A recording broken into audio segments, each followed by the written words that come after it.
اس رمضان میں جنت کے دروازے کھولنے کے لیے تیار ہو جائیں اور اللہ سے زیادہ مانگیں۔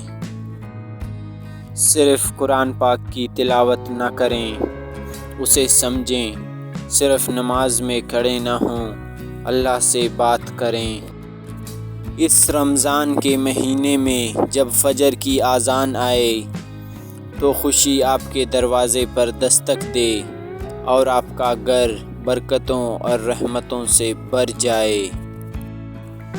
رمضان میں صرف روزے کی ضرورت نہیں ہے، صبر کرنے، دوسرے انسانوں کے ساتھ نرمی سے پیش آنے کا تقاضا ہے۔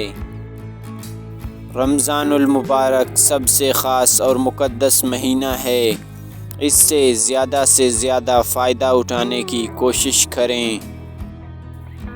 آپ صلی اللہ علیہ وسلم نے فرمایا، 3 آدمیوں کی دعا رد نہیں کی جاتی: عادل حکمران، روزہ دار حتیٰ کہ روزہ افطار کر لے، اور مظلوم کی۔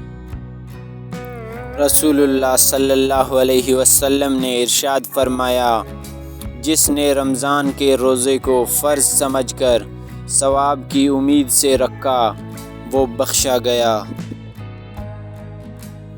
رمضان المبارک میں شیاطین کے قید ہونے کے باوجود بھی گناہ ہمیشہ وہی لوگ کرتے ہیں جو جان بوجھ کر گناہ چھوڑنا ہی نہیں چاہتے اور اپنے نفس کے غلام ہوتے ہیں۔